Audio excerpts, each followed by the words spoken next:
Mali ka dyan. Yung pag-ahon sa putekan, ang sabi ko, anak, tularan mo ang nagawa ko sa Kongreso. Iahon mo ang mga nasa putek.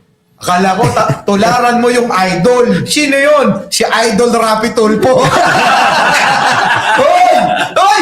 Ano ba yun? Idol. Hoy! Idol, oh! Charing! Ay, teka muna. O, Yusik, ano masasabi mo doon? Merong issue daw. Halak ka, may offer. Tawagin natin. Oo. Send Rafi, totoo ba yan? 250 daw ang na 300. Tip lang yun, ah. Mayaman naman eh. Oo nga. Gusto ko sa views pa lang. Kinukonsinti mo ba yung gawain gano'n? Ay, syempre hindi. Oo. Pero ayoko siyang pagbintangan, ayoko maging judgmental, di ba? Syempre, hindi naman siya kumikibo. Hindi Tama. natin alam kung totoo o hindi. Dapat Malay mo sagutin may niya ibang rin. initials na binigay, Oo pero nga. nickname pala nung ibang senador. Oo nga. Nagkataon, pareho lang Pero sila. pinag-aralan na daw nilang lahat eh. Yun talaga eh. Kaya nga sumagot yung kapatid eh. Sen, ano masasabi mo doon? No comment. Ako, parang ano yun eh. Mali naman kasi, ano yun eh. Parang ano yun eh. Sasagot ni Sen. Ang initials, ano naman eh. Sino? Rito Rapid. Hoy, Teka. guys, si Senator Sen, Nico, Rito ah. Huwag kang Rafi. Rito Rapid. Ito. Epe. Ito may tatanong ako. Sana wag ma-open. Naku, Diyos ko, baka mamaya kagalitan tayo nito. Sen, hindi nyo ginawa yung ganun. Idol eh. Si Rapi Tulfo yung ganun, yung mga nagtitip ng 250 at saka 300,000, ganyan. Allegedly. Nangiti, nangiti. Ibang level yun. Atras ah. Hindi, ibang level naman na ano yun. Oo. Na nakakagulat, di ba? Oo. Sabi ko nga, nung kabataan natin, hindi naman tayo santo, no? Pero nakakagulat lang na ganun kalalaki. Oo. Di ba na ano? Diba? Pero anyway, ganun Magkano na ba siguro. dapat na tip? Magkano po? Yan din. Baka may alam. Baka wala incentive na. Teka lang. Alam mo kasi, hindi kayang sagutin ni Sentry yan. Kasi yung rule kasi ng magdalo is talagang nirerespeto ang babae. Ganun kasi sila. Ganun talaga kami mga magdalo. Kasama ka na. Pero, baka naman sabihin nung iba, yung 250,000, respeto din naman daw yun. Tip nga daw sila. Oo, di ba?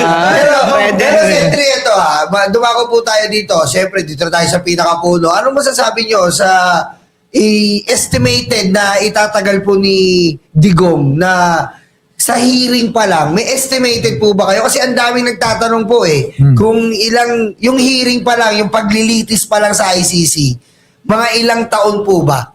Ang sinasabi kasi, based on yung mga data doon, ang Opo. average 6 to 8 years Uy! ang dinadaloy ng Yung kaso. kaso. Oh, pero Ito nga kung hindi pa sila nagde-delaying tactic dapat nasa interest silang matapos itong kaso, mas mabilis. Lalo na sinasabi nila, wala daw silang kasalanan. Oo. Dapat wala na ano. Tapos itong ay idagdag ko lang yung sinasabing fitness to undergo trial. Ang impression kasi nung iba, kunyari sabihin nung mga doktor na hindi siya fit to undergo trial, pauwi na siya. Hindi ganon ang magiging patakaran. May iwan siya doon, detained pa rin siya, pwede nga siyang ilipat sa isang facility, psychiatric facility, tapos i-evaluate siya periodically every 6 months. Kasi maaring wala ka sa ngayon, pero through medication, through therapy, makarecover ka. So nakadetain ka in the meantime. Pero alam mo siya, nagtataka ako eh. Bakit parang tinatago nila si Digong? Parang ayaw ipakita eh. Kung ano na itsura. Kasi yung iba sabik na sabik na. Yung iba nga karton na yung sinusubuan karton eh. Sinusubuan na nila yung tatay Digong daw nila na karton. Sinusubuan ng pagkain eh.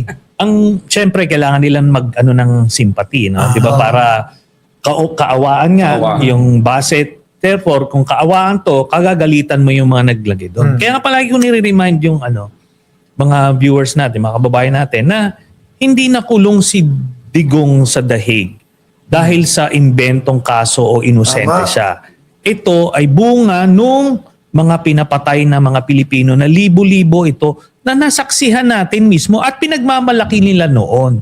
Bawal yun. Isa lang ang, kunyari ako, magpapatay ako ng isa, pahuli yun. Kulong ka na eh. Ito pa, in-announce niya sa buong Pilipinas, patayin nyo, wala akong pakialam sa human rights. Di ba? Yun ang sinasabi. O ngayon, kaya siya nakakulong. Tapos ang report naman doon sa, I think sa Dahig nga, ang kondisyon niya doon parang retirement home yun eh. Retirement home, so nakakatulog siya na maayos, may healthy ang pagkain niya. So kumbaga, tanggal yung mga bisyo niya dito sa sa labas eh. So I believe mas, ano pa nga siya eh, healthier pa siya ngayon than nung nasa labas siya. Ito sa entry para sa inyo pong dalawa, Yusek ha. Medyo madamdamin po ito at baka maiyak po kayo ha. Issue. Bilang isang tanong lang po para sa inyong dalawa. Ano po ang motivation nyo o yung nagpapalakas ng loob sa inyo na para labanan yung katotohanan? Kayo bilang matagal na lumalaban sa Labanan ng katotohanan. kasinungalingan. Labanan ng kasinungalingan. Labanan ng kasinungalingan. I'm sorry. Nahawa ka kay Roque. Nahawa ka kay Roque. I'm sorry, I'm Pauls. Ano po ang motivation niyo pong dalawa? Paano niyo po na yung talagang si Sentry matagal na lumalaban sa kasinungalingan, si Yusek ngayon na araw-araw na kasinungalingan na sinusuong niyo. Yusek, ano pong... Actually, sinasabi ko nga, trial lawyer ako. Pag nandiyan ka, dapat doon ka sa katotohanan. Opo. Diba? Naglalaban mo yon.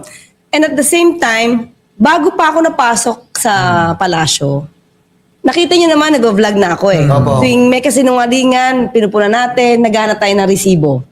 So, since ito din yung binigay na mandato sa akin ng Pangulo, mas lalo akong gaganahan dahil hindi lang siguro few people ang makakadinig sa akin, kundi yung buong bansa. Para maituwid natin, ang dami kasi talagang fake news Opo. na nakaka-apekto sa Pangulo, nakaka-apekto sa ekonomiya, nakaka-apekto in general sa bayan natin. So, hindi ba nakakaawa yung mga inosenteng tao, binubulag ng ibang mga nagmamagaling na mga content creator, pero fake news ang binibigay, mga misinformation. So, doon pa lang dapat kaawaan natin yung kapwa natin Pilipino na bibiktima Tama. ng fake news. Tama So, pag po. nabiktima ka ng fake news, hindi ka na makakapag-isip ng tama dahil doon ka pupunta sa fake news eh. Tama. So, mas lalo akong ginaganahan, lalo na pag may nakikita ko ebidensya. Yes. Pag nakita ko, kunyari, meron ako sinabi, tapos biglang sinabi hindi ito totoo, or gagawa ng kwento yung iba na para sirain ng Pangulo at ang bansa, hanap ako ng ebidensya talaga. Sasaliksik ako. Dapat, Yusek, magpa-print na kayo mas malaki pa eh, kasi ganito lang piniprint nyo eh. Mga ganito pa. Eto, ebidensya, ano ngayon, mga DDS? Ganun mo. Pero speaking of evidence, may tanong din po ako sa ating dalawang hindi pa siya sumagot. Ay, sumagot. Sentry. Okay. Ang motivation ko kasi is ganito, no? Pagka nakikita mo yung peligro na kinakaharap ng ating bansa, parang it's parang moral imperative to do something about it. Pagka nakita mo, kunyari, yung sasakyan diretso sa bangin, kailangan meron kang gagawin para hindi dumiretso sa bangin. Tama. Ang nakikita ko rito, kung dumating ang 2028 at itong Sara Duterte ang mananalo, makakabalik sa kapangyarihan, diretso sa bangin yung bansa natin. Kaya gagawin ko ang lahat para hindi mangyari yon. Yun. Akala ko po kasi diretso sa impyerno dahil sabi niya siya yung magiging presidente. Pag napunta sa impyerno, sabi niya siya yung presidente. Dami niya.